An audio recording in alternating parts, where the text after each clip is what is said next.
한 주간 잘 지내셨나요? 오늘은 저랑 이상스쿨에서 뜨거운 반응을 보였던 두 가지 이슈에 대해 이야기해보려 합니다. 그럼 이상스쿨의 탑2 지금 만나보겠습니다.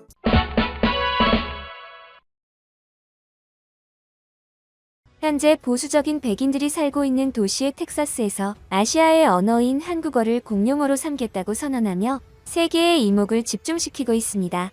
텍사스 주지사가 직접 영어와 함께 한국어를 공용어로 삼아 텍사스 주 어디에서나 한국인들이 불편함이 없도록 학교에서도 한국어 교육을 장려한다고 밝혔습니다. 한편 미국 내에서 스페인어를 제외한 외국어 최초로 한국어가 엄청난 인기를 얻자 동시에 일본어에 대한 관심은 줄어들고 있다고 하는데요. 이 사실을 접한 일본인들은 한국과 한국어에 대한 엄청난 열등감을 느끼기 시작했다고 합니다. 과연 어떻게 된 일인지 자세히 한번 알아보겠습니다. 구독과 좋아요 한 번씩 부탁드립니다. 요즘 미국의 학생들 사이에서 유행하는 것은 바로 한국어를 사용하는 것이라고 합니다.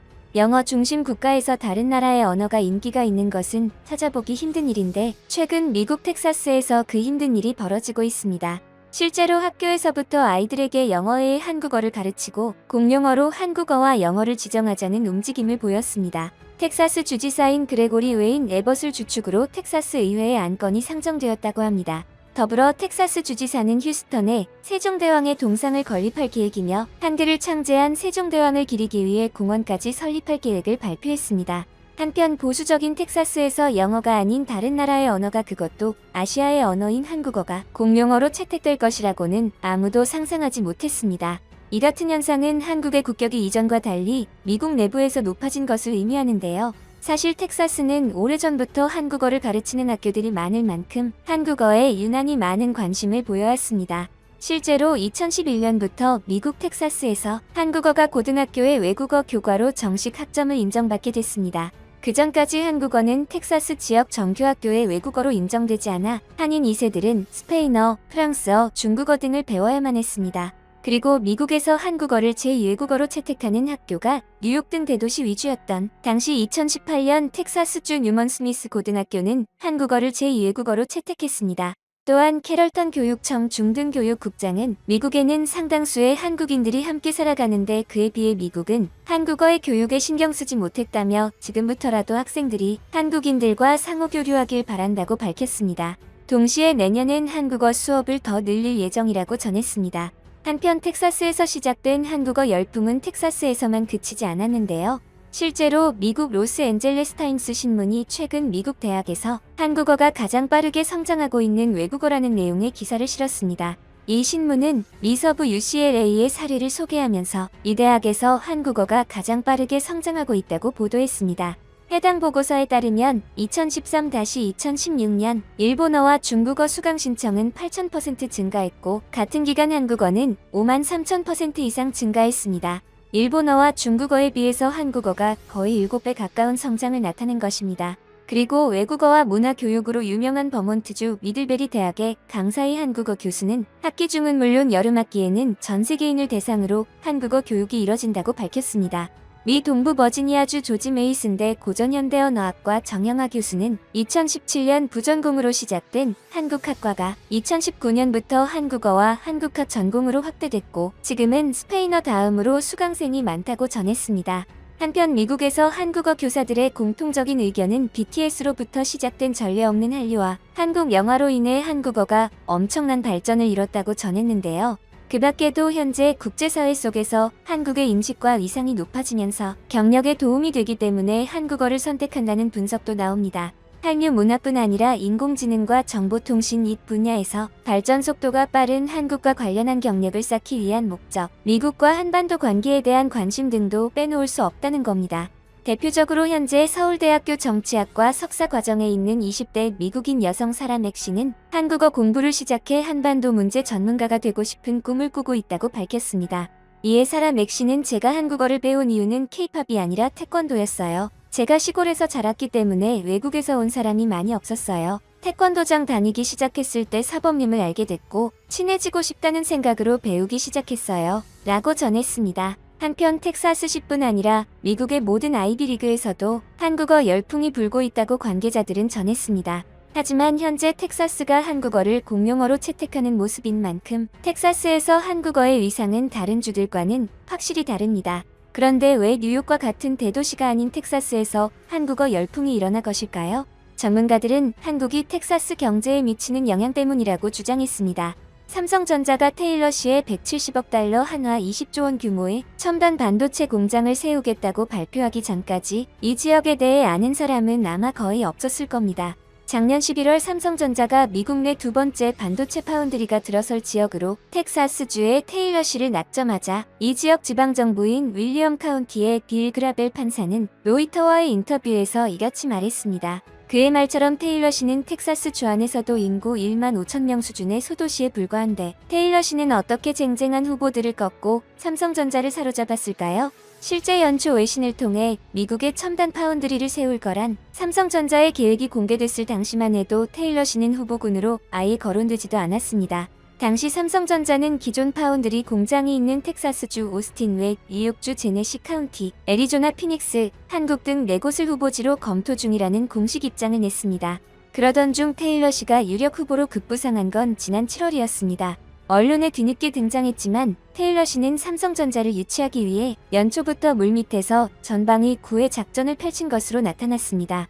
그라벨 판사에 따르면 테일러시는 지난 1월 지역 야구장에서 삼성 임원들을 초대해 맞춤형 유니폼을 선물하고 불꽃놀이와 함께 왜 테일러시가 돼야 하는지를 담은 영상 프레젠테이션을 선보였습니다. 또한 그라벨 판사는 한국인과의 첫 협상이라 열심히 한국 문화를 공부했다고 말했습니다. 관계자들에 따르면 물론 세금 혜택이 가장 큰 이유였겠지만 테일러시는 진심으로 한국의 문화를 이해하려 노력했고 삼성 측이 그 모습에 흔들린 것 아니겠냐는 주장도 나왔습니다. 한편 삼성의 텍사스 투자를 시작으로 한국의 대다수의 기업들이 새로운 투자처로 텍사스에 눈을 돌리기 시작했습니다. 미주중앙일보는 기사를 통해 코로나19 팬데믹에도 불구 한국 기업의 미국 진출이 활발하다고 전하고 특히 텍사스 지역에 대한 한국 기업들의 선호도가 상승 중이라고 보도했습니다. 보도에 따르면 이미 미국 법인 및 사무소를 설립한 기업은 투자를 확대하거나 사업 확장에 적극적인 것으로 파악됐습니다. 이 매체는 한인금융권과 세무 전문가들을 인용해 코로나19 팬데믹이 본격화한 2020년 이후에도 한국 기업들과 미국에 진출한 한국 기업의 투자 확장이 눈에 띄게 늘고 있다고 전했습니다. 실제 삼성의 텍사스 공장 이후로 테슬라 등 미국의 여러 대기업들도 텍사스 투자를 시행하고 있습니다. 이처럼 한국 기업들이 미국 진출 또는 시장 확장을 하는 이유는 미국이 세계 최대 시장일 뿐 아니라 안정성도 입증됐기 때문이라는 게 관계자들의 설명입니다. 이처럼 현재 텍사스는 삼성이 텍사스의 경제를 살려줬다며 한국어를 공용어로 채택하는 놀라운 일까지 벌어지고 있습니다. 그런데 삼성이 텍사스에 투자를 확정한 당시 일본은 삼성이 일본에 반도체 공장을 세우길 원했다고 관계자들은 말합니다. 또한 삼성이 텍사스 투자를 결정짓자 그의 일본은 텍사스에 왜 한국어를 공용어로 채택하냐며 반발을 일으키기도 했다고 전해졌습니다. 이에 텍사스 주지사는 한국의 상황이 부럽다면 일본도 텍사스에 투자하면 된다고 말했는데요. 그런데 현재 일본은 일본 내에서조차 TSMC와의 합작 공장을 설립하는 등 자립적인 기술이 부족한 상황입니다. 한편 한국어 열풍의 진원지인 아시아에서도 학습자가 점점 더 늘고 있습니다. 특히 자국의 대중문화와 언어에 대한 자부심이 특별한 14억 인구 대국 인도가 본격적으로 한국 문화와 한국어 열풍이 불기 시작하는데요. 인도 매체 이코노믹 타임스는 최근 한국 문화 유행 현상을 보도하며 K매직이 인도를 휩쓸고 있다고 주목했습니다. 황인용 주인도 한국문화원장은 해당 매체와 인터뷰에서 3개월짜리 한국어 온라인 수업 신청을 받기 위해 등록을 시작한 지 2에서 3분 만에 1200명 자리가 다 찼다고 놀라움을 나타냈습니다. 또한 2016년에는 말레이시아가, 2018년에는 필리핀이 한국어를 제2외국어로 채택했으며 베트남은 올해 2월 한국어를 제1외국어로 채택했습니다. 이에 한국어가 영어, 중국어와 같은 반열에 올라가고 있는 상황이라고 전문가들은 밝혔습니다.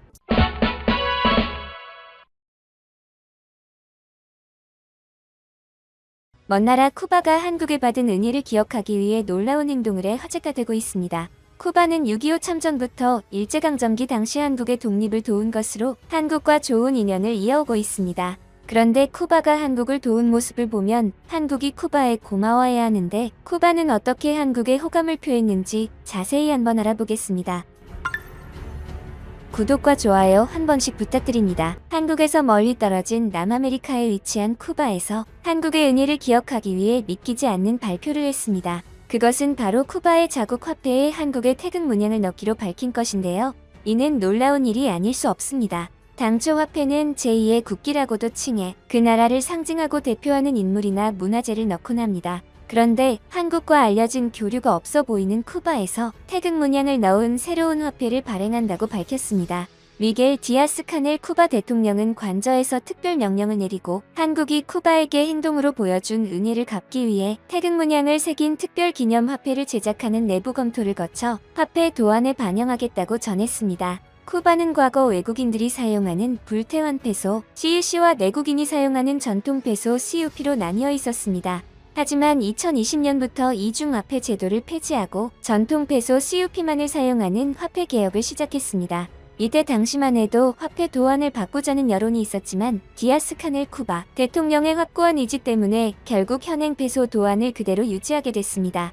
그런데 그랬던 그가 이번에 한국을 위해 그의 의지를 꺾고 현행 50페소 지폐의 태극 문양을 반영하여 특별기념화폐의 의미로 소량 생산해 양국의 협력과 교류를 기념할 것이라고 전했습니다. 앞면에 쿠바의 영웅 칼릭스토 가르시아 이니구에즈 장군이, 뒷면에는 유전 생명공학센터가 들어가 있는 쿠바의 50페소 뒷면에 태극 문양이 들어갈 계획이라고 알려졌습니다. 그럼 쿠바는 한국의 어떤 점이 얼마나 고맙길래 화폐에까지 한국을 기념하려는 것일까요? 바로 코로나로 전 세계가 어려운 상황을 보낼 당시 한국이 쿠바를 위해 방역 물품과 백신을 아낌없이 지원해줬기 때문입니다. 쿠바는 코로나 초기의 방역 문제로 상당한 어려움을 겪었습니다. 아메리카 대륙에 속한 미국 또한 쿠바와의 관계가 좋지 않은 상태여서 방역 지원이 제대로 이루어지지 않았습니다. 따라서 쿠바는 자체 백신을 만들어 코로나 상황을 극복하려 했습니다. 우리나라로서는 잘 모르고 있는 사실일 수 있지만 쿠바는 의료복지 선진국이며 제약 부문도 선진국 못지않은 것으로 알려져 있습니다. 실제로 쿠바의 환자 대 의사 비율은 165명당 1명으로 세계 1위입니다. 복지의료는 국가의 책무이며 모든 사람이 건강할 권리를 갖는다는 1960년의 선언을 실현한 것입니다. 암 치료부터 심장이식에 이르기까지 모든 진료가 정부의 지원으로 무료로 이뤄집니다. 참고로 미국에선 맹장 수술에만 3천만 원이 들어가는데 미국 인구의 12%인 4,300만 명에게 의료보험이 전무하다는 통계는 쿠바에 상당히 비교되는 모습입니다. 또한 쿠바의 의료 시스템, 기술 모두 최상급이며 분쟁이나 전쟁 지역에 의료선을 파견하기도 합니다. 뿐만 아니라 최고의 기술을 자랑하는 쿠바 의료진은 세계 여러 나라의 환자들을 쿠바로 불러 외화벌이를 하기도 합니다. 그러나 미국의 극빈층에겐 무료 진료를 해주며 상당히 인간적인 면도 내세웁니다. 또한 쿠바는 자체 개발 백신을 사용하는 개발도상국에는 기술 특허 사용료를 면제해주기도 합니다. 선진국들의 대형 다국적 제약사들의 심각한 돈 챙기기와 비교되는 모습입니다. 하지만 코로나 백신에서는 안타깝게도 성과를 나타내지 못했습니다. 따라서 쿠바가 코로나로 위기 국면을 맞았을 때 한국이 유니세프와 협업하여 의약품과 백신까지 지원하여 쿠바의 위급한 상황에 큰 도움을 주었습니다. 한국이 각종 의료 장비를 쿠바에 지원하기 시작하면서 쿠바의 당시 코로나 확진자 수는 눈에 띄게 감소하였고 국민들의 백신 접종을 하며 시간을 벌 수 있었습니다. 이와 같은 한국의 적극적인 지원 소식이 알려지자 쿠바 국민들과 언론은 한국을 신뢰하기 시작했고 한국에 감사하다는 인사를 보냈습니다. 특히 디아스 카넬 대통령은 한국 덕분에 쿠바 전체가 살 수 있었다며 극찬을 아끼지 않았고 한국에 받은 은혜는 절대 잊을 수 없다고 밝혔습니다. 이러한 상황들로 쿠바 대통령이 직접 자국 화폐에 태극 문양을 넣어 한국의 도움을 기념하자고 한 것입니다. 한편 쿠바가 한국의 도움을 지폐에 기념하는 것은 이번이 처음이 아닌데요. 2007년에는 쿠바의 새 화폐 도안에 한국산 발전 설비가 등장했습니다. 피델 카스트로 쿠바 국가평의회 의장의 각별한 관심으로 쿠바는 당시 10페소짜리 새 지폐를 만들면서 에너지 혁명이라는 문구와 함께 현대중공업이 수출한 이동식 발전 설비 도안을 새겼습니다. 이 설비는 40피트짜리 컨테이너 박스에 엔진과 발전기를 넣어 전기를 생산하는 기기로 발전기용 컨테이너 4기와 컨트롤러 박스 1기가 한 세트로 구성됩니다. 한 세트가 2,000에서 3,000 가구에 25에서 30년 동안 전기를 공급할 수 있는 것으로 알려졌으며 당시 화폐 도안은 이 발전 설비 한 세트로 제작되었습니다. 원래 쿠바의 화폐 도안에는 주로 혁명가의 인물이 들어가는데 한국의 발전 설비가 들어가게 된 데는 이유가 있습니다. 먼저 쿠바는 섬이 많은 데다 수시로 허리케인이 몰아쳐 대형 발전소를 지어 관리하기 어려운 나라입니다. 그래서 전력난 해결은 항상 쿠바에서의 으뜸 과제였습니다. 2006년을 전기혁명의 해로 정한 쿠바는 당시 한국산 이동식 발전 설비를 수입해 쿠바 전역 41곳에 544기를 설치하기 시작했습니다. 그 결과 현재 쿠바 전 지역에 공급된 464개의 소형 디젤 발전기가 쿠바 하루 전력 사용량의 3분의 1에 해당하는 888메가와트를 생산하고 있습니다. 따라서 한국의 발전 설비가 쿠바의 전기혁명을 승리로 이끈 것입니다. 그런데 한국이 쿠바의 전기혁명을 견인한 사실보다 더욱 놀라운 사실이 있습니다. 바로 쿠바가 한국의 발전 설비를 선택할 당시 한국과 쿠바는 국교조차 맺어져 있지 않았던 사이였기 때문입니다. 그런데 쿠바는 그 당시 왜 한국을 선택한 것일까요? 2005년 당시만 하더라도 쿠바는 하루에도 수십 번씩 찾아오는 정전의 쿠바 국민들의 민심은 조용할 날이 없었습니다. 쿠바 정권마저 위기를 느낄 정도였죠. 그래서 시작된 게 쿠바 최대 국책 사업인 에너지혁명 사업이었던 것입니다. 혁명 사업을 주도할 발전기 입찰이 시작됐습니다. 독일, 일본, 핀란드 기업 등 쿠바 시장에 들어와 있던 네노라는 기업들의 초년병 현대중공업이 명함을 내밀었습니다. 그런데 놀랍게도 결과는 쿠바와의 국교도 없던 한국의 현대중공업의 승리였습니다. 24시간 불을 밝히는 울산 공장의 근면성, 쿠바 정부의 어떤 요구에도 24시간 안에 응답하는 신속성에 쿠바 정부의 마음을 움직였던 것입니다. 특히 카스트로 의장은 현대중공업의 창의성에 무릎을 쳤다고 하는데요. 바로 PPS 방식이 그것입니다. PPS 방식이란 디젤 발전과 관련된 일체의 시설을 컨테이너에 넣어 이동 운만 설치할 수 있는 발전 설비입니다. 그리고 당시 외신들도 놀랐던 점은 쿠바 정부는 원래 모든 거래에서 예외 없이 1년짜리 외상어음을 끊어주는데 처음이자 마지막으로 선불금을 지불한 경우가 바로 현대중공업의 발전기였다는 것입니다. 당시 한국의 발전 선비를 주문한 카스트로 의장의 한국에 대한 애정은 남달랐는데요. 쿠바는 2005년 이 발전 설비를 7억 2천만 달러에 주문했습니다. 이는 2005년 당시 한국과 쿠바의 연간 교역량인 1억 5천만 달러의 5배에 육박하는 금액인데도 카스트로 의장이 전례 없이 선수금까지 지급하라고 명령했을 정도였습니다. 당시 지병으로 입원해 있는 것으로 알려진 카스트로 의장은 몸이 불편한데도 공사 현장을 방문해 한국 엔지니어를 격려하고 기념사진까지 찍은 것으로 유명합니다. 그는 한국인 엔지니어들이 하루 12에서 14시간 일한다는 말을 듣고는 나만큼 일한다. 한국인의 근면성을 쿠바도 배워야겠다고 말했습니다. 한편 쿠바가 한국의 발전 설비를 화폐 도안에까지 넣자 현대중공업의 쿠바 전력 사업은 예상 밖의 막대한 효과를 내기 시작했습니다. 사업하기 어려운 쿠바를 뚫었다는 입소문이 중남미 전체로 퍼져나간 것입니다. 이후 니카라과 하이티, 베네수엘라, 에콰도르, 브라질, 칠레 등에서 발전기 주문이 밀려왔습니다. 몇 년 사이에 이들 나라에 판 발전기만 240여 대로 집계됐습니다. 그 후 2009년 9월 쿠바를 강타한 허리케인 구스타프, 2010년 1월 하이티 대지진, 그해 2월 칠레 대지진 때도 현대중공업의 컨테이너 발전기는 더욱 빛이 났습니다. 심각한 자연재해에도 발전 설비는 아무런 피해도 입지 않은 채 24시간 365일 전기를 생산해낸 것입니다. 한편 카스트로 의장이 한국을 믿었던 이유는 또 하나 있다는데요. 카스트로 의장과 함께 쿠바 혁명의 주역이 바로 한국인 이문조였습니다. 이문조가 카스트로 의장과 함께 쿠바 혁명을 이끌 수 있었던 배경은 독립운동가였던 아버지 임천택 덕분이었습니다. 아버지 임천택은 당시 쿠바의 농장 일꾼으로 가난에 시달리면서도 상하이 대한민국 임시정부의 독립자금을 보탠 독립운동가였습니다. 이웃 한인들과 매 끼니 쌀 한 숟가락씩을 모아 1938년부터 8년간 임시정부에 1489원 70전을 보냈습니다. 이러한 사실은 김구 선생의 백범이지에도 기록됐습니다. 그런 아버지를 보고 자란 아들 이문조는 쿠바 한인 최초로 대학에 진학했고 그 후 쿠바 혁명의 주역이 됐습니다. 앞으로 한국과 쿠바 양국 간의 교류가 계속되기를 바랍니다. 오늘 영상도 시청해주셔서 감사드리며 내일 다시 찾아오겠습니다.